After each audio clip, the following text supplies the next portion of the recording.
going on, everybody? This is Drew here. I want to welcome y'all to a brand new episode of Phoenix Down 111.2, and we're continuing our playthrough of Yakuza 4. Took the week off, but we are back this week. Today I have with me Matt. Hello. And we may have a little delay in the conversation. Matt's having a few internet issues, but we're going to work through that. Yeah, we'll see what happens. Yeah. But, truth be told, I have forgotten the majority of what we played. Yeah, me too. I mean, it's going to happen, whenever we took a week off. So, but we're going to power through this. I have a FAQ up that helps me remember things.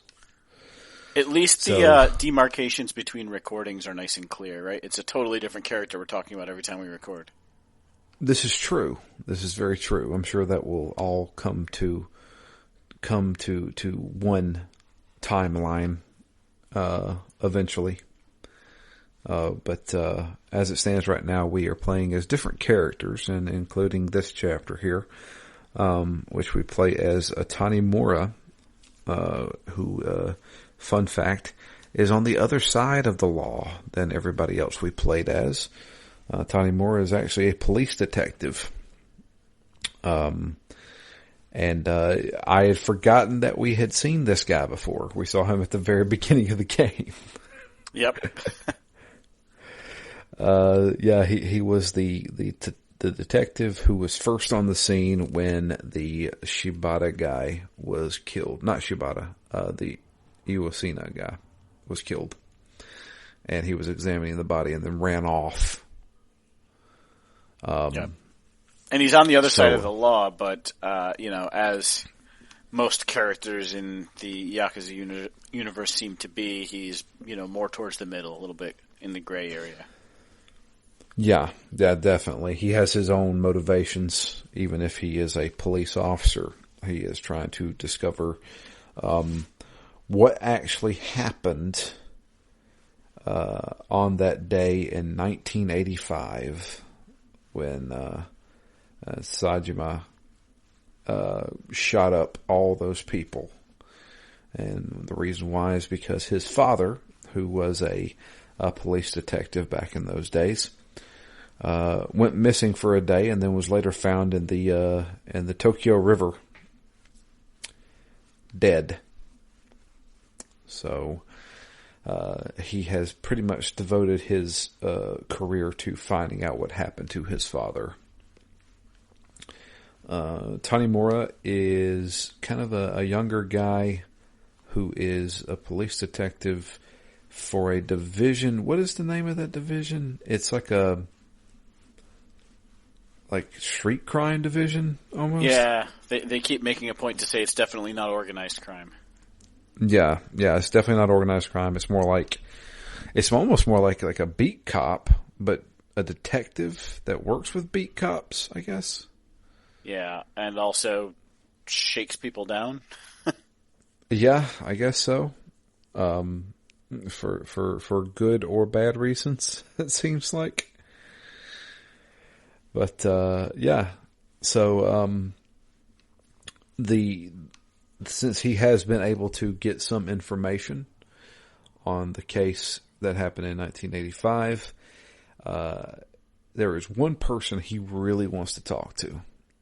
He wants to talk to the perpetrator, the shooter's sister. So Sajima's sister, who was there in that cutscene that we saw in 1985. She was obviously knew of what was going to happen, and then one day just disappeared. Nobody knows where she's been. And he really wants to find her. Thinks she's got the answers. But before we get into his story, we get a cutscene back in 1985. In fact, we've kind of seen this cutscene before in Yakuza 0, I believe. When Majima was going to go and meet with Sajima. Is it Sajima? Am I saying that right? Is it Sajima? Yeah, I don't think that's exactly the way they pronounced it, but it's easy enough to say. That's what I've been going with. Yeah. I don't know. I'm trying to remember. Sajima? I don't know. But yeah, Majima meets up with Shibata. It rhymes better if you say it that way. Majima and Sajima. Yeah. Majima, Sajima, Shibata. But meets up and basically in this, we've seen this before, in the warehouse. And they're like, yeah, you're not going to help Sajima today. We have different plans for that.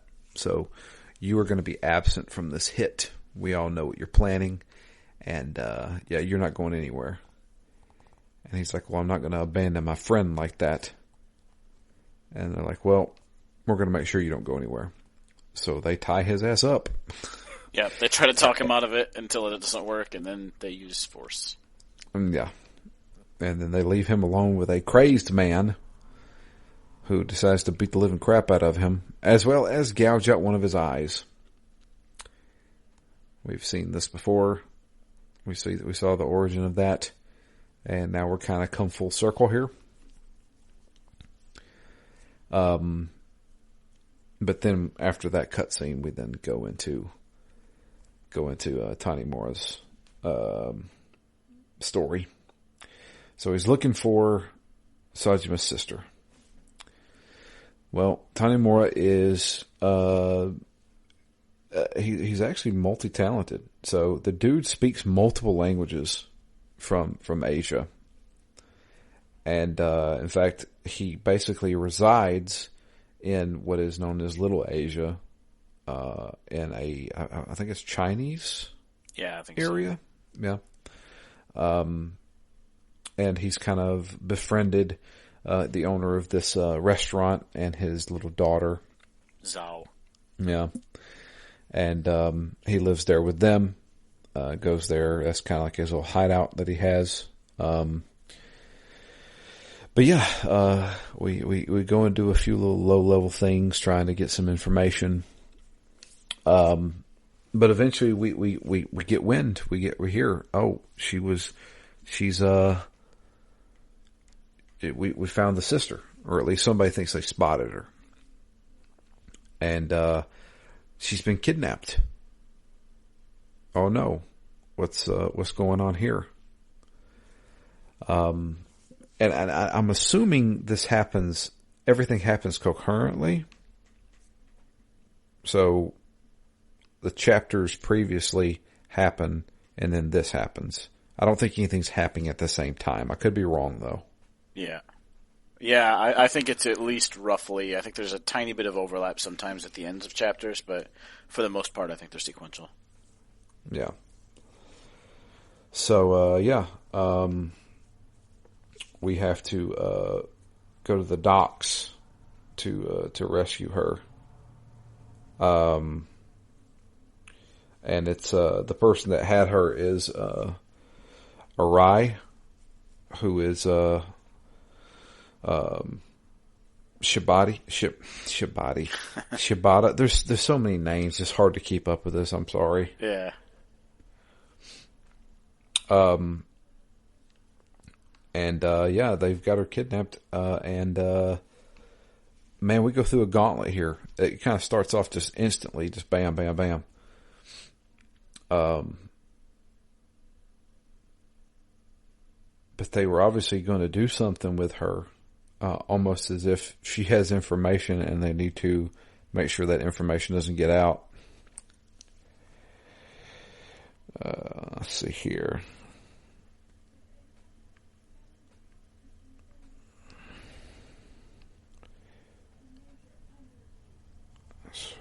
I'm sorry, I'm reading this.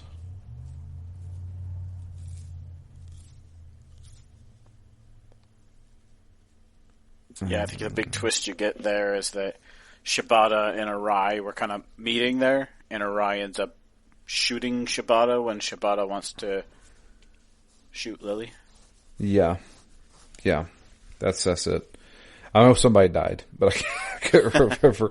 I can't remember which one was which. What happened here? Yeah. So, and it was kind of hinted at while we were eavesdropping that Shibata was kind of in on the whole hit. How could that be when Shibata was in the hit? But that was kind of left up in the air. But we're able to rescue, which you hinted at, Lily. It's Lily and Sajima's sister are one and the same person. So, Tanimura takes her back to Little Asia and is basically asking her, "Hey, I've been looking for you for a long time. You know what happened back in 1985. My dad died in 85 investigating this crap. What do you know?" And she's like, "I don't know nothing." She's not going to tell crap. And after some talking, she finally kind of confesses to the fact that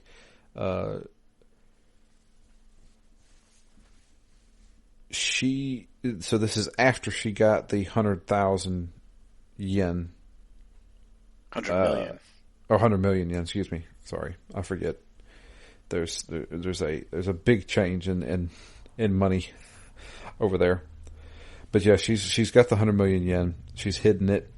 She was going to use it because there were things that Shibata wanted her to do. And we, obviously we kind of already know what she was doing. She was going around and killing people. She was told to do that. And if she did do that, she was able to save her brother from being executed. Yeah, because she was basically blackmailed, being told, "We can prove your brother's innocent, but you have to do this for us first." Right. And so I was thinking, at this point, how the hell can they prove that her brother was innocent when he's literally there shooting dudes with guns? But we'll get to that. So there were basically two options. Either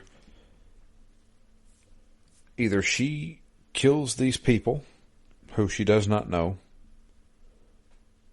or you can bring us 100 million yen. So she starts to do the deeds. She kills two guys, but then she realizes, I can't do this. This is absolutely horrible. I'll go get the 100 million yen. Well, now she's decided I'm not going to do either. And after talking with Tanimura, she's like, all right, here's where I hid the money. You go get it, and you go ahead and just take it back to the loan guy I got it from. I'm going to go to Okinawa because I want to be with my brother because he's going to be executed next week.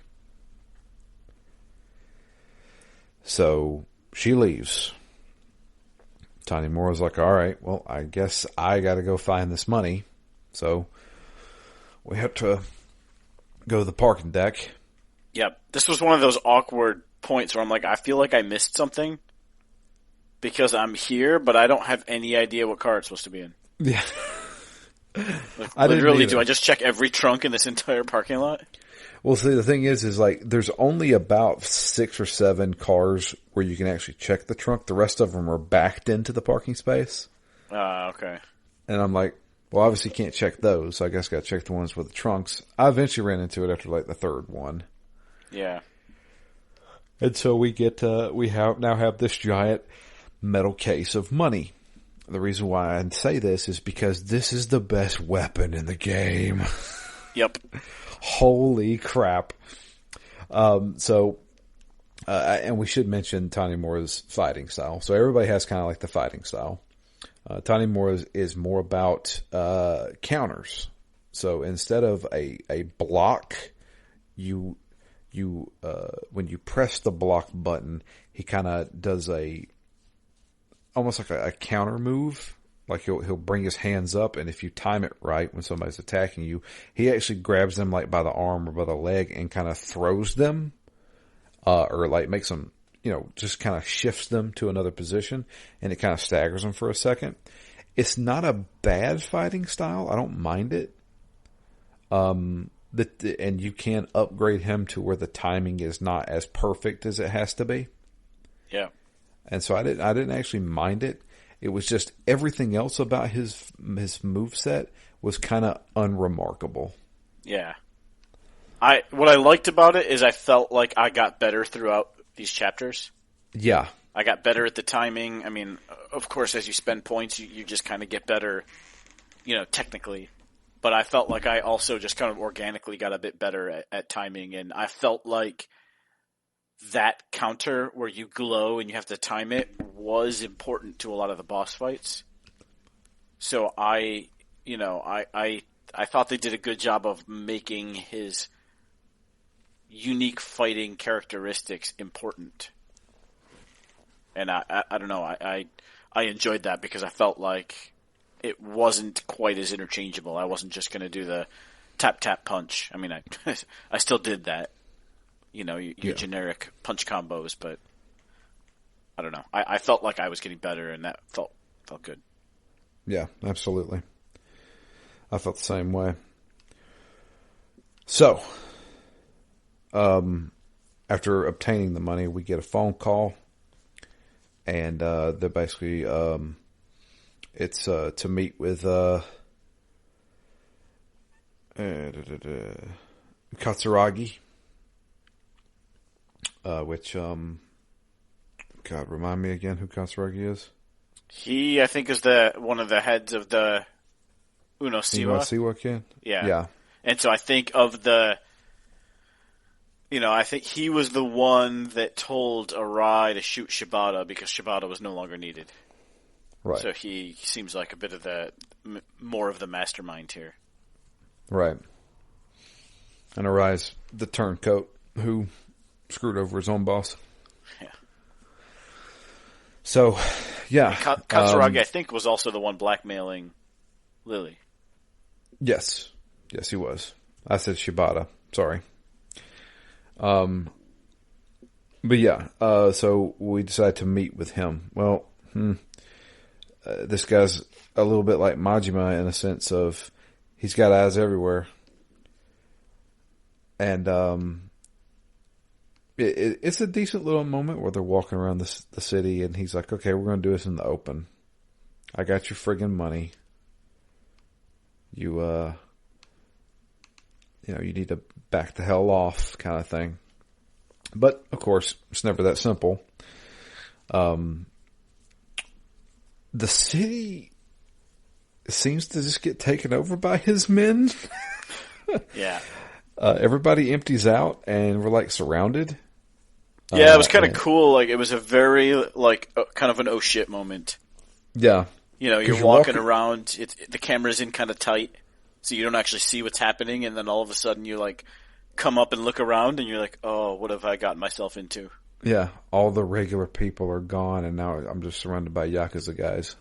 Which is kind of cool. I almost equate that to Majima, laying his men out to block the streets completely. So, you really get a sense from those two activities how much influence the Yakuza have. Right. They really own the city. Yeah, and when they show up, you get out of the way. So, and then on top of that, he's also like, you got some nice friends over there in Little Asia. Be really sad if something happened to them. Be a shame. And we're like, oh crap, we gotta get out of here. At the same time, pulling up. Oh look, the head detective. I can't even remember that dude's name. Suguchi. I'll just say Suguchi. Yeah. He shows up and is like, "You're all under arrest." Granted, he only has 2 other cops with him. I'm like, really? You're gonna take on all these guys? Ballsy. Yeah. So at that point, he's like, "Just go go help your friends. So we have to go through the city.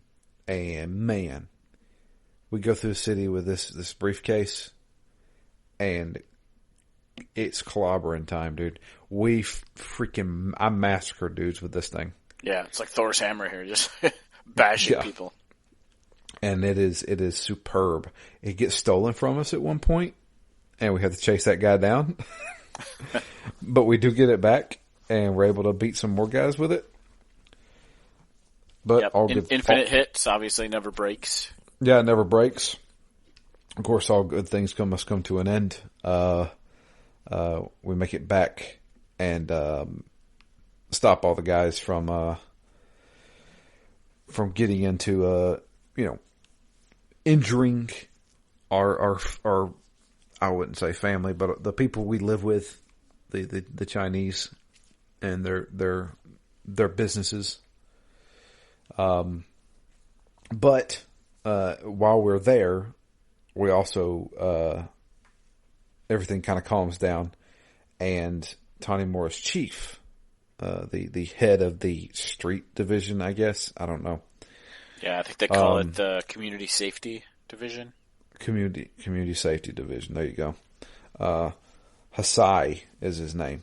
He looks like a small Barney Fife looking guy. Yeah, unassuming, a little frail. Yeah, he's old and he's got like glasses, and he's there, and he's like, okay, well, let's run it down. Like, what's going on? What's the next plan? And he's like, well, I got a plan, and I need to get a little bit more information, and I think I can do that if I go to the archives. So, this is the shortest chapter I've ever seen in a Yakuza game. Yeah. Also, it's one of those things that kind of makes me roll my eyes when people are like, oh, I just need to go check through these files. Like, literally, I feel like in real life you could spend a lifetime looking through these files and not find what you need. And within 2 minutes, he's found, like, this critical piece of information. And I'm just like, look, if that information was that incriminating and that obvious, you'd think someone in all those years would have gone in and gotten rid of it. You would think, especially since they have so many people on the inside. Yeah. Now that we're getting into it. So the information that he finds out is that there's obviously been some sort of a cover-up in the department. Who did that cover-up? Well, who was working on the case with Tawny Moore's father? None other than, the head detective, I can't pronounce the name, Suguchi, the guy who saved us earlier. So, what we need to do is, first order of business, we got to take this money back. We got to go to Sky Finance, and we got to give it back. So, when we show up there, Akiyama's there, and he's like, hey, I know you. You're that cop that showed up outside and examined the body before you ran off unexpectedly. He's like, yeah, I also have your 100 million yen that Lily gave me. She's gone. She's went to Okinawa. And he's like, well, crap, I was kind of falling for her. Yeah. And then he goes into the whole spiel. He's like, well, I do also have a plan. I'm going to pull out the mole. I'm going to lure this guy out. Basically, we're going to call in a report of finding, because obviously they're trying to eliminate everybody who knows about what happened in 1985. So anybody who could have been a witness, we could probably pretend that we cornered the person, and since we know that this mole is in the police force, they'll show up. And by a dumb stroke of luck, we found out that the dude who was murdered by Arai his buddy that was also in the bar,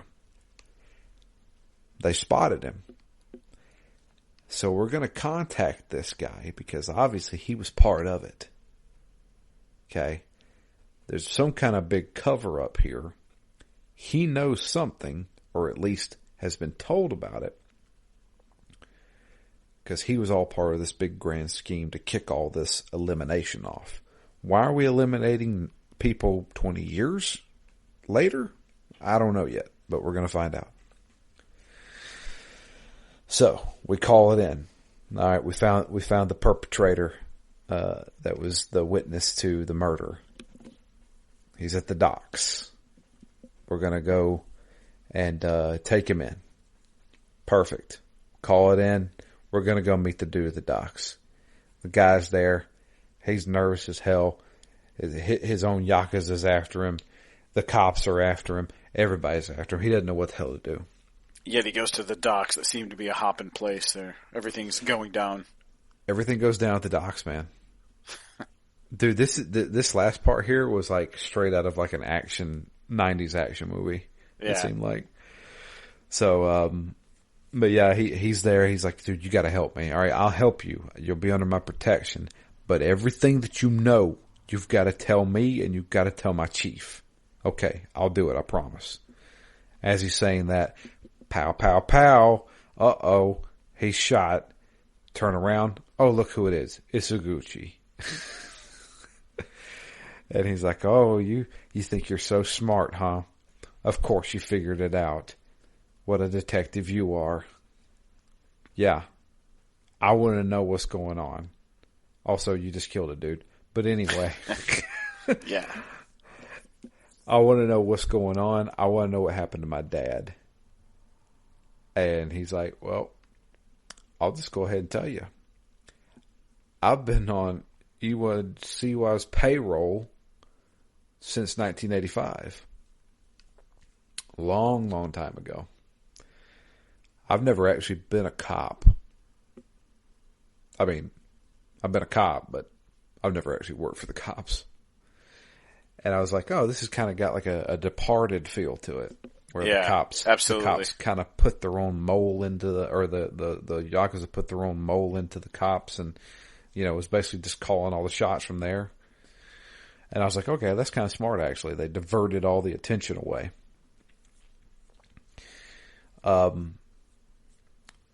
What he didn't bank on was that it was back in 1985 after this whole hit happened. Everything was covered up by him, but, well, everything was also uncovered by Tanimura's dad. So when he turned in the report to the chief, the chief is like, something done that up here. I actually really liked that scene because it felt really cool. Yeah. He was like sweating bullets. It's like, oh shit. So, basically what ended up happening was that, Sajima actually didn't kill all these guys. It was originally set up. It was set up by, Shibata himself. He had planned to have somebody come in to pretend to kill everybody so that he could go into power. And the only people that were still there were him and his boss. So, and I don't know how nobody realized this. And also, I guess they weren't banking on him shooting people in the head. Which is funny because that exact detail comes up and you'd think he would know that. Yeah, right? So, basically what ended up happening was, Sajima came in with all his guns, started shooting people. But what he didn't realize was the guns were filled with rubber bullets. So nobody was actually dead. He didn't actually kill anybody. I was like, oh, so that's how they're going to say that he didn't commit all these murders? But after he left, they had to, the it wasn't Shibata, it was the other guy. What's his name? Katsuragi? Katsuragi. Katsuragi. So, does this mean that they were all, like, knocked out? I guess? But they weren't shot in the head. Like, you don't get knocked out by getting shot in the stomach. I mean, sure. I mean, I guess a rubber bullet could knock you out, I guess, but hell, who knows? I don't know. Oh, okay. This must be video game logic. I mean, kinda. I mean, this is Yakuza logic, if we're being honest. So, how many times do people get shot for real and they're still alive? Yeah. So, yeah. So, Katsuragi, whatever his name is, he gets up after being shot with rubber bullets, pulls out a real gun, and systematically goes to everybody laying on the ground knocked out and shoots them in the head. And he's like, and then, Suguchi shows up, the detective, and he's like, all right, here's the gun. Shoot me. Don't hit any vitals. Yeah, shoot me in the shoulder. And so he shoots him, and then there's your cover-up. And then he files the report. Well, what he didn't realize was he had a partner in this who started figuring stuff out. And in the report that he wrote, he's like, you left out the fact that everybody was shot with rubber bullets. We found a bunch of them there. And, of course, this was back in 1985. He said, this is an experimental, police issue ammunition. Where did the Yakuza get that? And also, everyone was shot right in the head, and there's no way this guy came in and did that. So, come on. Yeah. And everybody was shot directly between the eyes. And if one guy comes in and shoots one guy, don't you think 8 other guys would stand up and try to scramble? This guy's one hell of a marksman. And the whole time it shows Shiguchi's face, and he's just like, Not the mastermind that he is today. Yep. So we cut that scene to go back to where we're at. Suguchi is now surrounded by cops, good cops this time. And he's like, you guys ain't going to do shit. You're going to shoot another cop? I'm out of here. And he just runs out. So we give chase. And we give chase in the most 90s action movie way you could. We jump on fucking motorboats. Yep. And go across the Tokyo River. And so we're chasing this dude. We have a chase scene. It's much like the other Yakuza games where we're in a car and we're shooting at somebody. Now we're on a boat shooting at somebody. Does not control tightly. It controls like garbage. And you also have the ability to wheelman this stuff. I don't know if you remember the game Wheelman with Vin Diesel in it, where you can use your car as a weapon.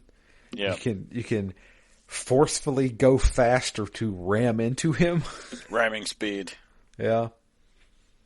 But after rendering his boat useless, he pulls over to a dock. We chase after him. There was a couple of times where, because I was always overcompensating left and overcompensating right. There was a couple of times where I just got way off course, and it's comical that when you get far enough off course, he just stops and waits for you. So this is like a harrowing chase, but he's going to wait so you don't get too far behind. Yeah, you got to make it interesting. I was like, oh, that's considerate of him. Yeah, shooting him. Yeah, man, I shot him so many times. It's weird though. My bullets never actually were aimed at him. It was always aimed at his engine. Yeah, that's true. Which I kind of liked because enough bullets at him, it doesn't make any sense. Come on, when does this series ever make sense? Yeah, that's right. But yeah, so we finally get him. We corner him. Somebody gets shot. I don't think it's Tanemura. I think he gets shot, but we still fight him. He still puts up a good fight. Yeah. But anyway, so we have a boss fight with him. And he's like, I Saguchi want you... gets shot. Yeah. By a police assassin. Yes. So, which during that cutscene, we're like, okay, you need to tell me who killed my dad. He's like, I already told you who killed your dad. I did. And he's like, I don't believe you. And he's like, well, I did it. Still trying to cover up for somebody, I think. And while he's sitting there talking to us, he gets shot from behind. Oh no. Who shot him? And as he's laying there bleeding out, dying, they always do his last words. He's like, there was another inside man in the police force. Was this the scene where you get like a really long conversation of him saying, you've re-inspired me, and I wish I could go back, and I would have been straight the whole time, and I just lost my way, and your competence and your focus has again re-inspired me. Was that him? Was that Saguchi? Yeah, that happened with him. Yeah, it was kind of drawn out. I like every time something like that happens, and I think it's happened a couple other times in the series. It really makes me wish that it was like choose your path, and you had the option to pair up with him and see if he actually would go straight, and if you could have changed his mind, or if that was just some kind of ploy that he was using to lull you into not attacking him. Right. I don't know if they ever actually get into that in the Yakuza series. Maybe Like a Dragon has that, where you can make choices, but I don't think so. Yeah. Seems like they're trying to just tell a straightforward story. Yeah, it's just his redemption arc, I guess. Yeah. He wasn't all bad in the end. Yeah. So, kind of found out we did have another mole in the police force, because we have that cutscene where the chief is reading over the report and is like, you really think I didn't, you think I'm that stupid that this isn't a documented report? And he's like, give it to me. I'll handle it. Uh-oh. Who is this police chief? And then at the end, it's revealed who that police chief grew up to be. It grew up to be the Barty Fife little dun dun dun little old man who is Tanimura's chief now. Yep.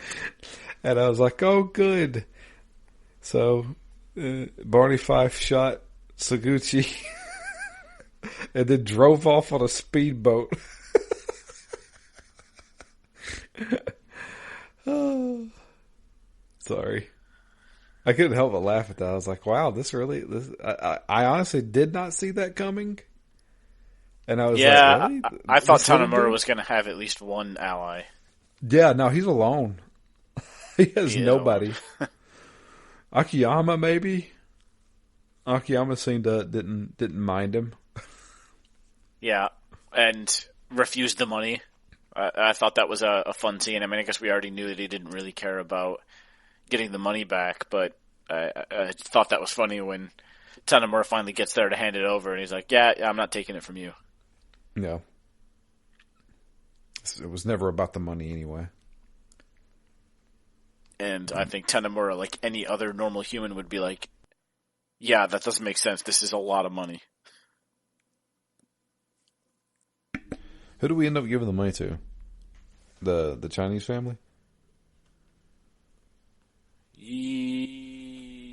Did we? I know they held on to it for us for a little while, which was kind of an awkward scene because we dropped it off there and then picked it right back up and left the next day.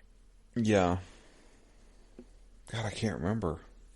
I thought they said that they were going to give it back to Lily and that, at least Akiyama said he would only take it if it came to him from Lily. Right. Yeah. Is the final scene of this with the police chief now holding the Chinese family hostage? Yeah. That's right. Oh man. Crazy. Yeah, everybody's shady. I kind of liked this chapter. There was a lot revealed in this chapter. And it was a fun perspective, at least, to see it from another point of view other than, shady people, I guess. Yep. And more and more of the threads are getting tied together. I feel like all of the characters and stories are all fairly well intertwined. Yeah. And it shows that Sajima didn't actually kill those guys.